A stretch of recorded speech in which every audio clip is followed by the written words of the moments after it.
اعوذ باللہ من الشیطان الرجیم بسم اللہ الرحمن الرحیم کما انتم تعرفون یا ایھا الطلبہ انا درست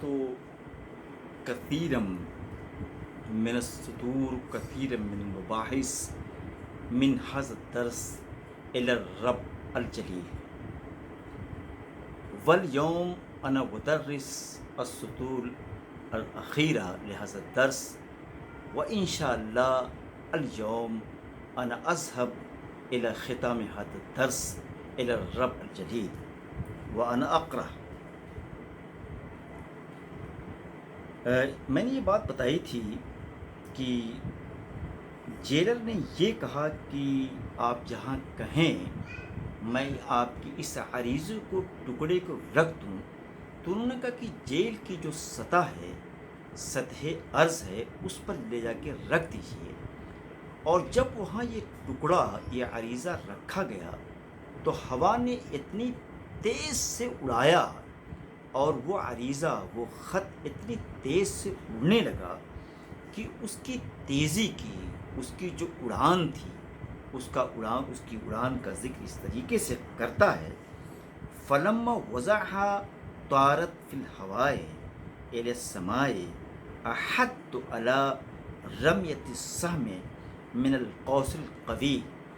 کہ جس طریقے سے ایک بہت ہی مضبوط ترین کمان سے تیر انسان چلاتا ہے اور بہت تیزی سے وہ آسمان میں جاتا ہے، اس سے بھی زیادہ تیزی تھی ہوا میں جانے کی جو اسپیڈ تھی اس عریضے کی، خط کی. اس طریقے سے وہ گیا. فرا ہارون تلک اللیلہ فی نومہ ان ملائکۃ نزلوا من السماء فاخذوہ ورفعوہ فی الہواء. کہنا چاہتے ہیں کہ اس کے بعد ہارون رشید نے خواب میں یہ دیکھا کہ ملائکہ آتے ہیں اور وہ ملائکہ آسمان سے ان کے نزول کے بعد اس کو پکڑ لیتے ہیں اور کہتے ہیں کہ اس کو ہوا میں ایک طریقے سے آسمان میں بلندی میں بلند کر دیتے ہیں. وقالوا یا ہارون ان المخلوقین قد شفعوا عندک فی تسعۃ واطلقتهم من السجن. کہتے ہیں کہ جو عوام الناس ہے وہ تمہارے پاس آئے، شفاعت لے کر، سفارش لے کر آئے، اور ان کی سفارش پر تم نے 9 لوگوں کو چھوڑ دیا اور ان کو قید سے آزاد کر دیا. وَأَنَّ الْخَالِقِ رَبَّ الْعِزَّةِ يَشْفَعُ عِندَكَ فِي وَاحِدٍ فَاطْلِقْهُ وَإِلَّا فَتَهْلُكُ. فَاسْتَيْقِظَ الْخَلِيفَةُ مِن مَنَامِهِ مَرْعُوبًا. کہتے ہیں کہ جب یہ خواب میں اس نے دیکھا تو کہتے ہیں کہ تو خواب میں یہ بات بتائی گئی کہ یہ بتاؤ کہ اللہ تعالیٰ جو بڑی عزت کا اور بڑی کرامت کا حامل ہے، اور وہ کسی شخص کے بارے میں تم سے شفاعت کرتا ہے، سفارش کرتا ہے، اس کی چھوڑنے کی بات کرتا ہے، جیل سے نکالنے کی بات کرتا ہے، تو تم اس کو آزاد کیوں نہیں کرتے ہو؟ اگر تم آزاد نہیں کرو گے تو یہ سن لو کہ بہت جلد تم تباہ و برباد ہو جاؤ گے، ہلاک ہو جاؤ گے، اپنی زندگی سے ہاتھ دھو بیٹھے ہوئے. کہتے ہیں کہ جب یہ خواب دیکھتا ہے تو عجیب اس کو حیرانی سے لاحق ہوتی ہے اور وہ نیند سے بیدار ہو جاتا ہے. فوراً جیلر کو بلاتا ہے اور اس سے یہ پوچھتا ہے: وقال له من فی السجن عندک فذکر له القصۃ فقال له احضره عندی فلما احضره بین یدیہ. تو کہتے ہیں بتائے کہ ایک آدمی اس وقت جیل میں ہے. ہارون رشید نے جیلر سے کہا کہ تمہاری یہ ذمہ داری ہے کہ تم فوراً اسے لا کر میری خدمت میں حاضر کرو. چنانچہ یہ جیلر اسے لے آتا ہے اور خلیفہ ہارون رشید کے سامنے اس کی پیشی ہوتی ہے. قدم له الخلیفۃ شیئا من الحلوى وصار یلقمہ من فی فمہ حتی شبع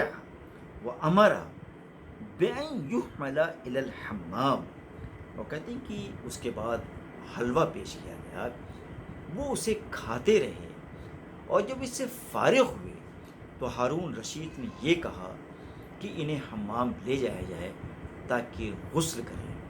اور جو گندگی ان کے اوپر ہے، کہتے ہیں کہ ساری گندگی زائل ہو جائے۔ وَأَمَرَ لَهُ بِخِلْعَةٍ سَنِيَّةٍ وَعَطَّعَهُ 70 مرکوباً و70 غلاماً وجاریةً، اور کہتے ہیں کہ اس کے بعد جب انہوں نے حلوہ کھا لیا، غسل کر لیا، تو کہتے ہیں کہ پھر ان کو ایک بہت ہی قیمتی قسم کی خلعت و عنایت کرتا ہے، اور کہتے ہیں کہ اور 70 سواریاں دیتا ہے، اور 70 غلام سے بھی ان کو نوازتا ہے، اور ایک لونڈی بھی دیتا ہے تاکہ یہ تمام چیزیں ان کی مستقلاً خدمت کرتے رہیں اور ان کی زندگی کو پرتعیش بناتی رہیں۔ وہ امر منادین ینادی من استشفع بالمخلوقین یعطی 10,000 وینجو، کہتے ہیں کہ اگر کوئی مخلوقین کے، لوگوں کے اور الناس کے تعلق سے کوئی کسی کی شفاعت چاہتا ہے،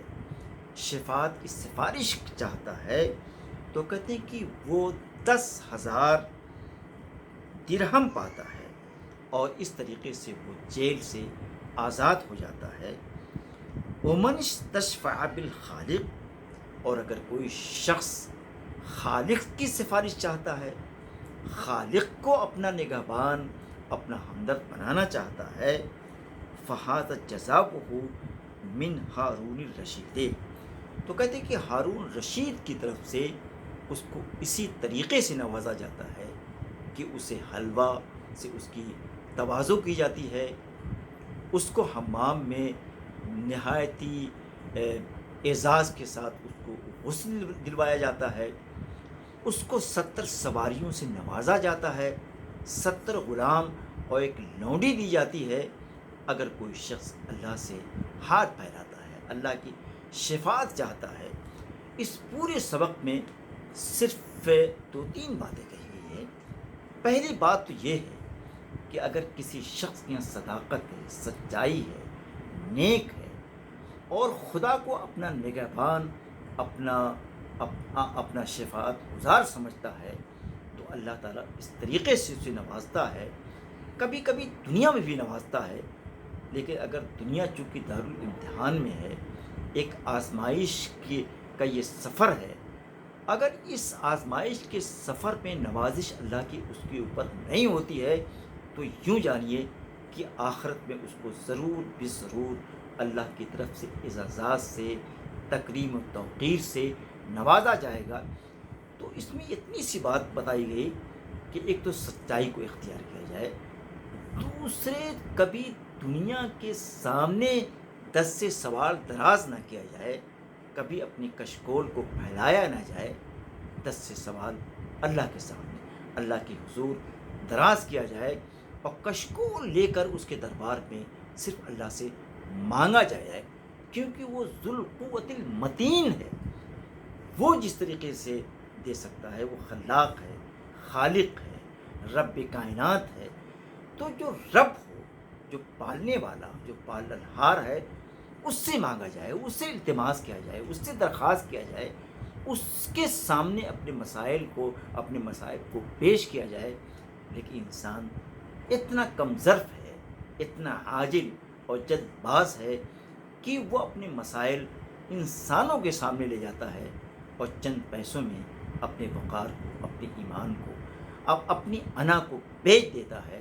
اور جو شخص صاحب انا ہوتے ہیں، جن کے ہاں ضمیر ہوتا ہے، وہ کبھی اپنی ضمیر کو نہیں بیچتے ہیں، بلکہ داد رسی اگر کسی سے کرتے ہیں تو صرف اللہ تعالیٰ سے کرتے ہیں۔ اس کے بعد میں آپ کو اگلا سبق پڑھاؤں گا انشاءاللہ تعالیٰ، انا ادرس الدرس القادم انشاءاللہ فی هذا الاسبوع بل غدا، وأنا أريد التفسير التوضيح لجميع الدروس، وإن شاء الله أنا أكون مخاطبا مباشرا لكم يا أيها الطلبة والطالبات. وحينما أنتم وجدتم أي سؤال وأي توضيح أو أي إيضاح، تو أنا حاضر لهذا التوضيح، لهذا التفسير، وأنا حاضر لتقديم الإجابات لتساؤلاتكم يا أيها الطلبة والطالبات. شكرا جزيلا لهذا الاستماع.